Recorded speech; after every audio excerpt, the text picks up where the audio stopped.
The gardens of Zyphra 9 were unlike anything found on Earth. Bioluminescent vines curled around crystalline trees, their translucent leaves refracting the twin suns' light into prismatic explosions of color. Beneath them, ponds of liquid silver rippled with unseen currents, home to amphibious creatures whose songs were both melodic and mathematical. This world thrived on careful balance, a delicate interplay between chaos and harmony. And for the last 3 years, it had been Elias Vance's responsibility to maintain it. Elias had been the head gardener of the Royal Arboretum, a prestigious role for any species, let alone a human. Zypherians prided themselves on their connection to nature, and the idea that an off-worlder had been entrusted with their sacred flora had been controversial from the beginning. But Elias had earned his place, proving himself not just competent but exceptional. He understood the symbiosis of the plant life here in ways few others did, learning the unspoken language of the roots, the subtle gestures of shifting foliage, the whispers carried by the wind. Then he saved the girl, and everything fell apart. She had been small, barely older than a human child, though Zypherians aged differently. The delicate, translucent fins that framed her face trembled in distress as she stumbled through the gardens, her gossamer wings torn and her breathing labored. Elias had seen the panic in her enormous reflective eyes, golden pools filled with fractal patterns that shifted like galaxies collapsing into themselves. The cause of her terror had become apparent moments later. A group of armored Zypherian enforcers stormed into the garden, their segmented limbs moving with inhuman precision. They were hunting her. Elias hadn't hesitated. He had done what any decent person would. He had hidden her among the twisting roots of the singing wormwood, shielding her with his own body as the enforcers passed. When they left, he had carried her to safety, ignoring the warnings in his mind, the knowledge that interfering in Zypherian law was an unforgivable crime. 2 days later, he was dismissed from his position. No trial, no debate. His employer, a regal Zypherian named Valeth Or, had delivered the verdict with an air of finality. You have disrupted the order, Elias Vance. There is no place for you here now. They stripped him of his work permits, revoked his planetary residency, and left him with nothing but the clothes on his back and the weight of his choices. He was given 5 days to leave Zyphra, 9 before his presence would be considered trespassing. The girl, whose name he never learned, had disappeared. Elias could only hope she was safe. Now he sat in the cramped quarters of his rented pod hut on the outskirts of the city, staring at the barren landscape beyond. The gardens had been paradise, but here, outside the palace walls, Zyphra 9 was a harsh and unwelcoming place. The air carried a metallic tang, and the wind howled through the jagged violet rock formations like the ghosts of the forsaken. His meager savings wouldn't last long, and opportunities for an exiled human were slim. As he brooded over his uncertain future, the knock came. 3 slow, deliberate raps against the metal door. Elias frowned.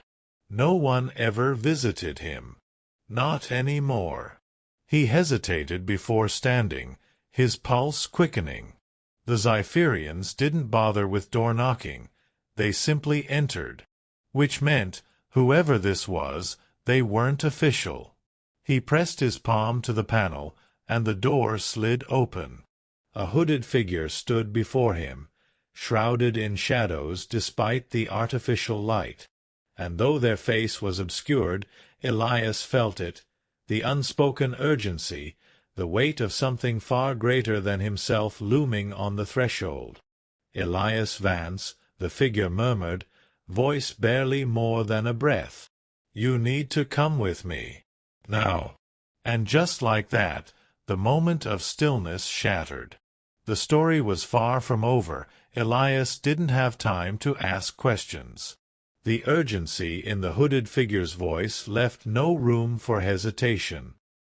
He grabbed his satchel, though it carried little of value now, and stepped out into the night. The Zypherian city loomed in the distance, its crystalline spires shimmering like fractured stars against the dark expanse of sky. But out here, on the outskirts, the world was colder, lonelier. The figure led him through a maze of narrow alleys and shifting, bioluminescent pathways. Elias glanced back more than once, his instincts screaming that something was off. Every shadow seemed to lengthen. Every gust of wind carried whispers just beyond comprehension. He had always trusted his intuition, and right now it told him he was being followed. "You need to move faster," the figure muttered, their voice carrying an edge of impatience. "Who are you?" Elias demanded, his breath misting in the chill air. "Why should I trust you?" The figure hesitated. For the first time, they turned just enough for him to glimpse a pair of iridescent eyes, golden, shifting with fractal complexity. Elias inhaled sharply. "The girl." "I don't have time to explain," she said. "But you saved me, and now it's my turn to return the favor." Before Elias could process the revelation, a sharp, mechanical hum filled the air. His stomach clenched. The enforcers were near. From the rooftops, sleek, insectoid drones descended, their metallic carapaces gleaming under the pale light. They moved with eerie precision, scanning the alleys with piercing red optics. Elias grabbed the girl's wrist and pulled her into a narrow alcove just as the nearest drone hovered past. "They won't stop until they find me," she whispered. "And now they'll be after you too." Elias exhaled slowly, suppressing the frustration rising in his chest. He had already lost everything, his job, his place in this world. Now, it seemed he was on the verge of losing his freedom too. Footsteps echoed from the main street. The enforcers were closing in. "We need a way off this planet," he murmured. "Do you have a ship?" The girl hesitated before nodding. "It's not far, but getting to it will be the hard part." A sharp clang rang through the alley as one of the drones pivoted suddenly, its red gaze locking onto them. Elias barely had time to react before the chase began. The girl led Elias down a narrow duct, the metal walls damp with condensation, the air thick with the scent of rust and ozone. Their hurried footsteps echoed against the confines of the tunnel as the distant hum of search drones reverberated through the cityscape above.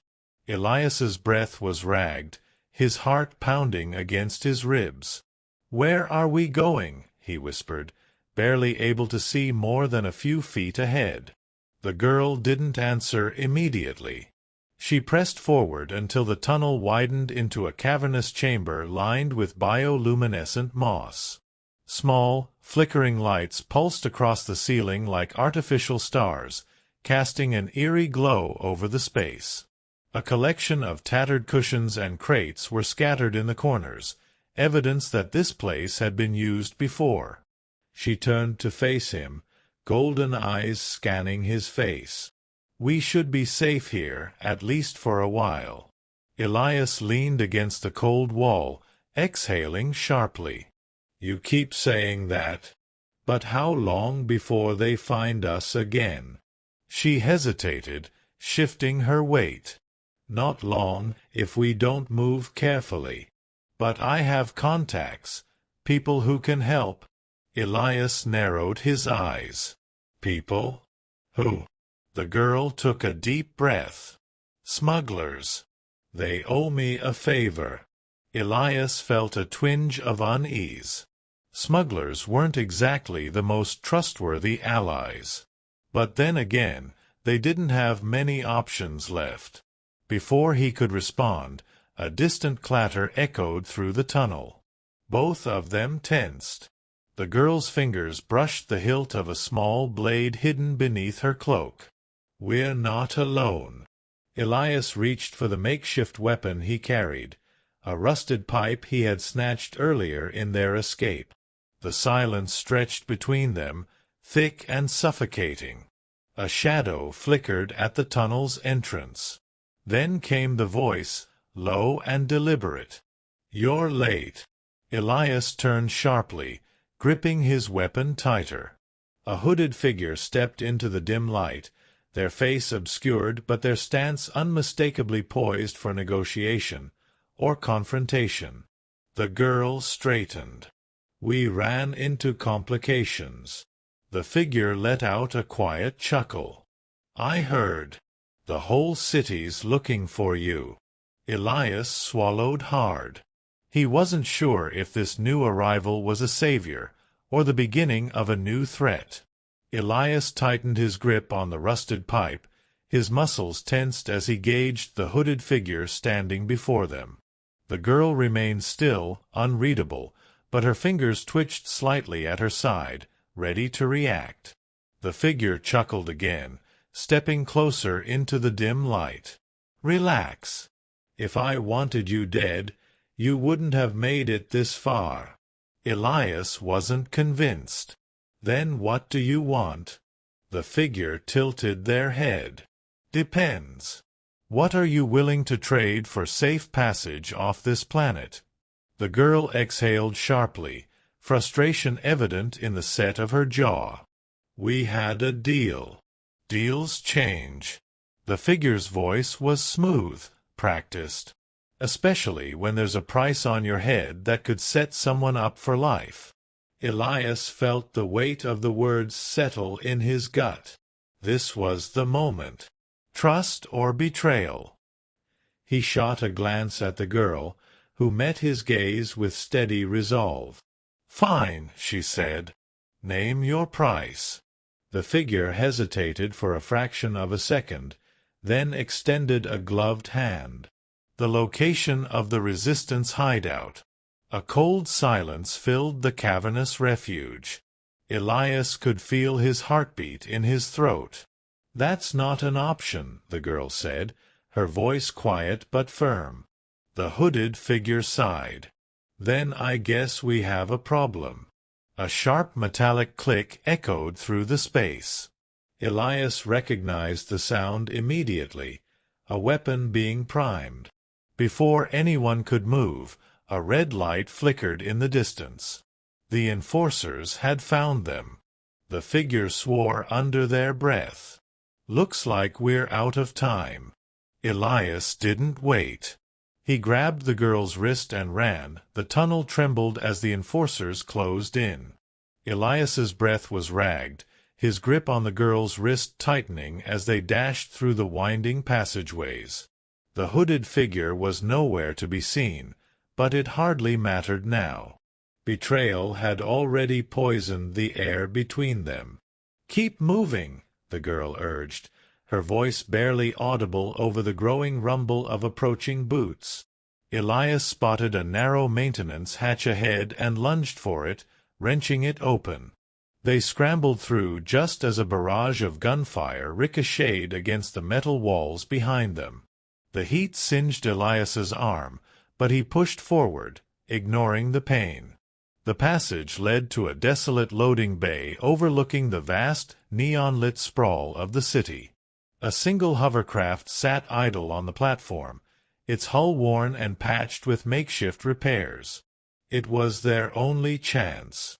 The girl ran ahead, frantically working the controls. "I can override the security, but it'll take time." Elias turned to face the entrance, heart hammering. The enforcers were moments away. He gritted his teeth and seized a discarded energy rifle from the ground. He had never been a soldier, but he knew one thing: he wouldn't go down without a fight.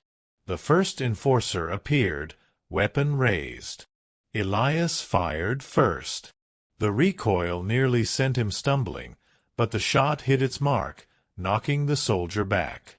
More followed, their coordinated movements efficient and deadly. Elias ducked behind a crate, suppressing fire streaking past him in glowing arcs. "Almost there!" the girl shouted, fingers flying over the console. Elias felt exhaustion creeping in, but he couldn't stop. He fired again, this time forcing the enforcers into cover. Seconds stretched into eternity. Then, "Got it. Get in." Elias didn't hesitate. He dove into the hovercraft, and the girl yanked the controls, sending them hurtling into the sky just as the enforcers burst onto the platform.